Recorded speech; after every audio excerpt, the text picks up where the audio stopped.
Если вас начали беспокоить чувство тяжести, отек нижней конечности, который возникает ближе к вечеру, следует задуматься о том, что у вас есть явление варикозной болезни. Для этого вам нужно обратиться к любому хирургу или же флебологу. Варикозная болезнь – это патологическое состояние сосудов нижней конечности, которое характеризуется нарушением оттока крови по венам нижней конечности и приводит к их застою.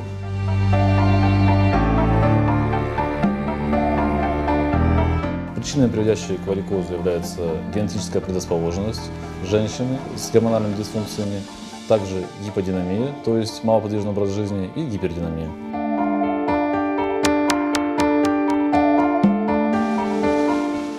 В первую очередь вам будет необходимо пройти стандартное обследование, которое подразумевает ультразвуковое исследование сосудов нижней конечности. На основании этого можно будет сделать вывод, есть ли трансформация вен или же нет, есть ли нарушение работы клапана или же нет.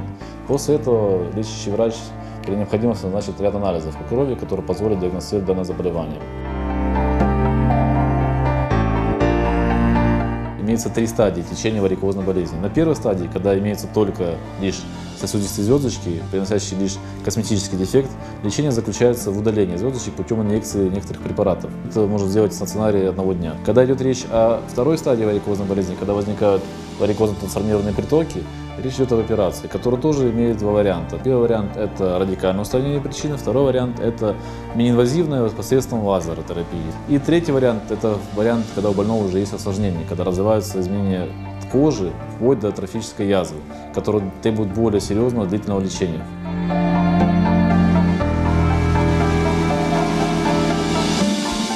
К профилактическим мерам относится нормализация физической активности, то есть физическая активность должна быть умеренная. Что касается рациона питания, в рационе питания должна преобладать больше растительная пища, в меньшей степени жиры.